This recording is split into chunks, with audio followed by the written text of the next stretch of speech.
The truth of the matter is that most people don't realize that the majority of people suffer their first major heart attack on Monday morning between 8 a.m. and 9 a.m.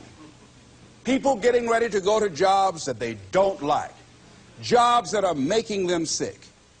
What is it that you could love doing 7 days a week that'll bring a smile to your face? Think about that. You've got to start saying yes to your life. You've got to start saying yes to your dreams, yes to your unfolding future, yes to your potential.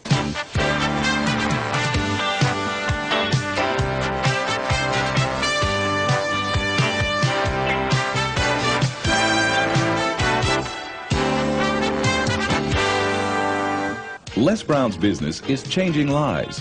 He touches thousands of people each year. He talks to Fortune 500 companies and to personal development groups about how to find success and fulfill your dreams. In essence, his best message is himself, because Les Brown knows what it is to have come up the hard way. Les and his twin brother were adopted at the age of 6 weeks by Miss Mamie Brown, a single woman with little money and a big heart. The boys grew up in the low-income area of Liberty City outside Miami, Florida. In the 5th grade, Les was mistakenly labeled EMR, educably mentally retarded, and he became a child nobody thought would amount to anything.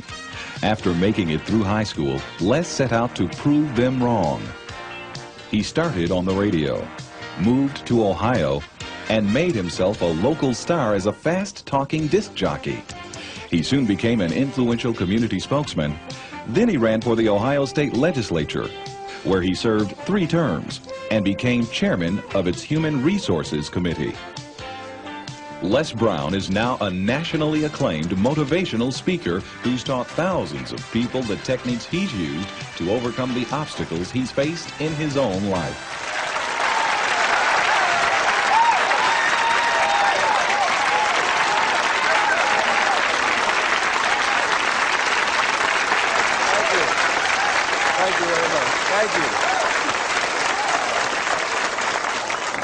You guys look like you're ready. Repeat after me, please. This is my decade. This is my decade. You know, every year I used to say, this is my year. But ladies and gentlemen, one good year won't be enough for me. How many of you can use a good decade? Raise your hands, please.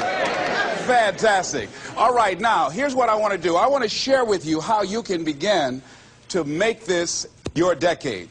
How many of you know within yourself, if you ask yourself the question, have I done all that I'm capable of doing or being and living up to my potential? How many of you have to really answer, no, I have not done all that I can do? Raise your hands, please. Okay, very good. Now, here's what we know. That people don't do what they know in life, but what they do is they operate within the context of the vision they have of themselves. So what I want to share with you is how to begin to get a larger vision of yourself and how to begin to make this your decade. Because in order to do that, it's going to be very challenging. It's going to require a lot of work on your part, an ongoing process of personal and professional self-mastery. And it's going to require that you begin to see yourself worthy of the requirements in terms of effort, in terms of commitment, in terms of action, in terms of preparation, or whatever it is that you need to do in order to take your life where you want to take it. So one of the first things I ask you to do is I want you to look at your life right now. And think about something that's important to you, something that gives your life a sense of value. Think about something that you'd like to have, or something you'd like to create for you or your family or for society. I want you to hold this thought in mind. Now, one of the first things I want you to do is don't worry about the inner conversation that you're going to have. Don't worry about how you're going to do it. That's going to come. You're going to develop a plan of action. You will find the way. You'll become the kind of person that can attract the people, the resources, and everything you need in order to make that become reality. But I want you to be mindful of your inner conversation. I remember once I was sitting in an audience, and Zig Ziglar, who I consider one of the greatest motivational speakers on the planet, he was giving a speech. And I was out in the audience, and I saw him going back and forth, and within myself I said, I'd like to do that. I can do that. And I leaned over to the guy next to me. I said, how much do they pay him to do that? And he said, $5,000. I said, I know I can do that. And I admired him. And then On the way home, when I was driving from Tampa, Florida, back to Miami, Florida, my inner conversation kicked in. And it said, Les Brown, you can't do that. You don't have a college education. Les Brown, you can't do that. You don't have the money. You don't have the contacts. You've never worked for a major corporation. What makes you think that you can make more in 1 hour talking than you've made working for a whole month? Now, I want to ask you a question. How many of you have ever thought about something you wanted to do and you talked you out of it? Raise your hand, please. That inner conversation, ladies and gentlemen, is the reason that most people take their greatness, take their ideas to the graveyard with them. You know, the wealthiest place on the planet, a minister said recently, and it was so true, is not the gold mines in the various areas of the world or the diamond mines. The wealthiest place on the planet is the graveyard.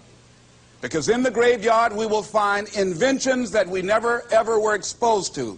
Ideas, dreams that never became reality, hopes and aspirations that were never acted upon. Because most people allow that inner conversation, for whatever reason, to keep them from ever pursuing their goals. So let us begin to look at what's required in order to make this our decade. Why is it that most people don't ever reach their goals or live up to their true potential? One is fear. And there are only two kinds of fears that we're born with. The fear of falling and the fear of a loud sound. All other fears we learn, like the fear of failure. The next is the fear of success. That's one of the major challenges I had to deal with. I was working on a major project, and after it began to grow and it was extremely successful, I panicked and I walked away from it and gave it to someone else because I didn't believe that I could handle it. The other thing that keeps most people from reaching their goals is that a lot of people become comfortable. They stop growing. They stop wanting anything. They become satisfied. They stop looking at ways in which they can improve themselves. They stop putting things in front of them. I was reading something by a great man, George Bernard Shaw, and he said something to the effect that to have succeeded is to have finished one's business on earth. Like the male spider who is killed by the female spider the moment he has succeeded in his courtship. And he goes on to say, I like a state of continual becoming with a goal in front and not behind. I remember after giving a speech at a major corporation, a gentleman came up to me who was up in years, and he said, you know, that's real great motivation for you young guys, but I've done all my work. There's nothing else for me to do. I said, oh, yes. You've got a lot to give. You have a lot to offer. The fact that you're still here means that your business is not through yet.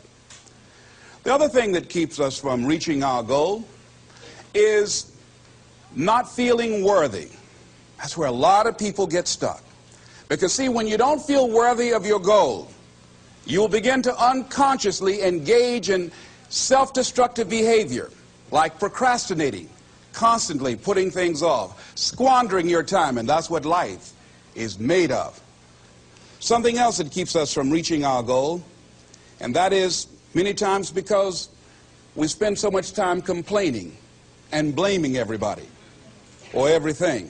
I'm reminded of a friend of mine who talked about the fact that one day he was walking by this house and some people were sitting on a porch, and there was a dog on the porch, and this dog was just moaning and groaning. So he was curious, and he asked the owner, he said, why is this dog moaning and groaning? And the owner said, because he's laying on a nail.